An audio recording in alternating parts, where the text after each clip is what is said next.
Ya'juj dan Ma'juj adalah dua nama suku dari turunan Adam, sama dengan kita manusia. Nabi SAW sebutkan ciri-ciri mereka.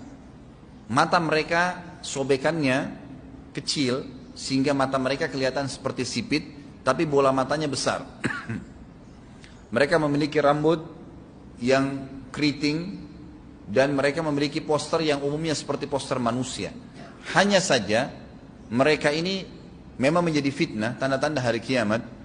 Mereka tidak berbaur dengan manusia yang lain. Salah seorang di antara mereka tahu kalau dia akan mati kalau sudah memiliki anak 1000. Tidak ada pengikutnya dari manusia biasa. Pada saat saya pelajari tentang Ya'juj Ma'juj ini tingkat 3 kuliah, kurang lebih waktu itu tahun 96, 97. Dosen saya membuka kitabnya membahas masalahnya, saya sempat tanya sendiri, saya bilang, Syekh, jumlahnya Ya'juj Ma'juj itu berapa banyak? Dia bilang tidak terhitung jumlahnya. Karena ada hadis yang berbunyi mereka akan mendatangi sebuah sungai, kalau tidak salah namanya Sungai Tibria. Sungai itu sekarang ada, besar. Bayangkan sungai ya, airnya banyak mengalir. Kata Nabi SAW, mereka akan mampir dan minum di situ. Mereka semua minum air sungai itu, dan yang terakhir dari mereka datang sudah nggak dapat air. Artinya air sungainya habis diminum. Bayangin berapa banyak jumlahnya tuh. Satu Jakarta aja sekarang kalau minum air sungai Ciliwung nggak habis. Mungkin nggak bakal habis kalau satu Indonesia pun minum. Bayangkan berapa banyak jumlah mereka tuh. Tidak terhitung. Nanti kan kita bacakan ayat-ayatnya tentunya. Banyak sekali ayat berhubungan dengan masalah itu.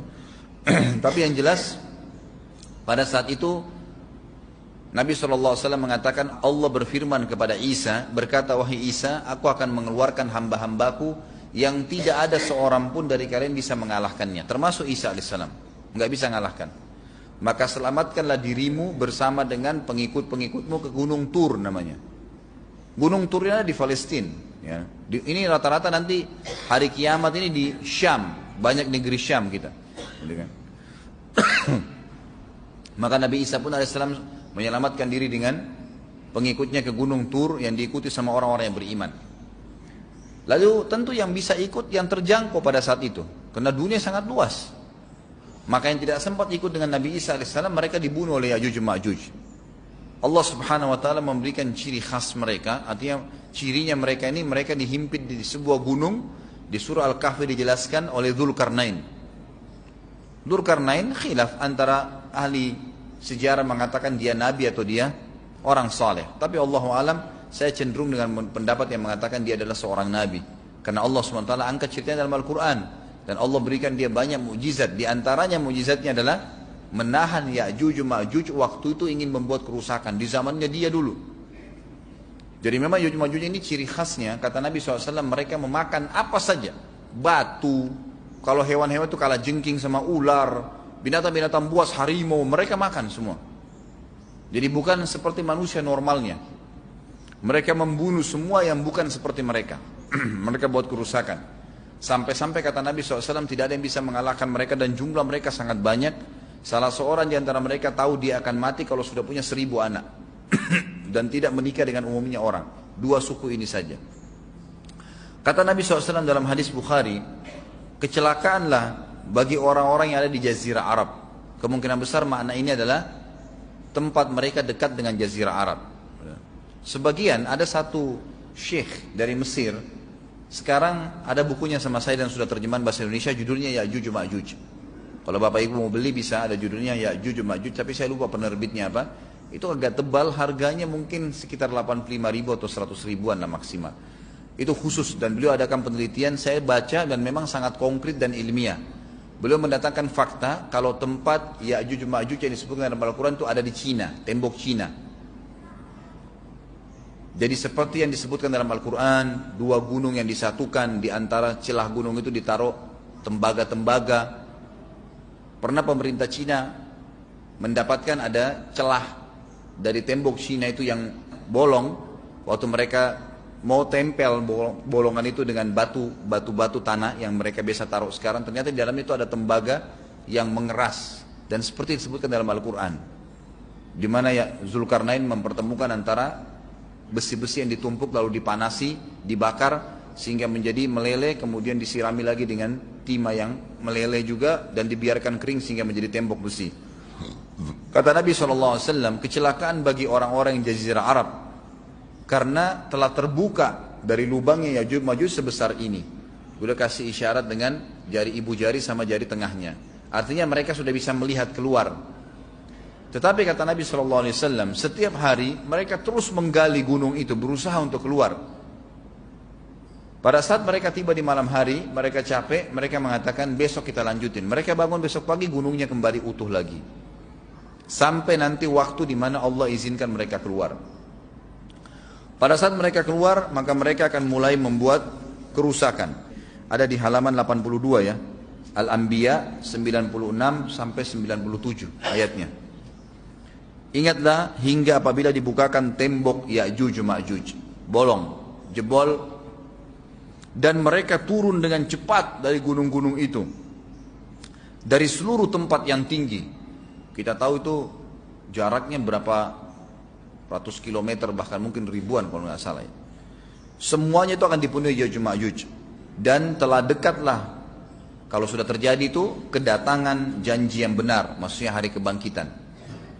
Maka tiba-tiba terbelalaklah mata orang-orang kafir. Mereka berkata, aduhai celaka kami, sesungguhnya kami dalam kelalaian tentang ini, bahkan kami adalah orang-orang yang zalim. Kenapa? Karena Ya'juj Ma'juj tidak lihat apakah kafir atau beriman. Mereka tidak butuh, bukan seperti Dajjal ya. Dajjal butuh jadi pengikutnya, oke, aman. Ini enggak, siapa saja ditemuin dibunuh. Dia enggak pandang, enggak mau tanya kamu dari suku mana, kamu agama apa, tidak dipandang. Orang-orang muslim pada saat itu, orang-orang muslim pada saat itu yang ikut dengan Nabi Isa AS berhasil selamat. Walaupun pada saat itu di muka bumi umumnya orang sudah beriman. Yang dimaksud di sini orang-orang kafir adalah adanya orang-orang yang masuk Islam karena terpaksa, karena mereka tidak terlalu faham pada saat itu, lalu mereka menganggap remeh informasi dari Nabi Isa AS. Maka mereka terbelalak matanya karena dibunuh oleh Ya'juj Ma'juj. Kata Nabi SAW di dalam hadis sahih riwayat Imam Bukhari, bahwasanya Ya'juj Ma'juj akan membunuh siapapun yang mereka temui. Bahkan pada saat mereka sudah merasa menguasai bumi, mereka melepaskan anak-anak panah mereka ke langit. Lalu Allah menurunkan anak-anak panah mereka sebagai fitnah, dipenuhi dengan darah. Maka mereka berkata, kami telah membunuh semua yang ada di bumi dan semua yang ada di langit. Maka sebagai penutup dalam bahasan itu, kata Nabi SAW, Allah lalu mengizinkan Isa untuk berdoa kepada Allah agar memusnahkan mereka. Maka Isa AS pun akhirnya berdoa, meminta kepada Allah Subhanahu Wa Taala agar mereka semua dimusnahkan. Maka pada saat itu pun Allah Subhanahu Wa Taala menurunkan kepada mereka hama. Sebagian hadis menyebutkan serangga kecil seperti cacing, banyak sekali yang menimpa tubuh-tubuh mereka. Setiap orang satu. Dan itu membuat mereka mati. Membuat mereka mati. Dan mereka mati seketika semuanya. Jadi secara bersamaan semuanya meninggal. Allahu a'lam waktu itu berapa ratus juta jumlah orang Ya'juj Ma'juj pada saat itu, tapi semuanya akan mati. Dan seluruh muka bumi dipenuhi dengan jasad mereka.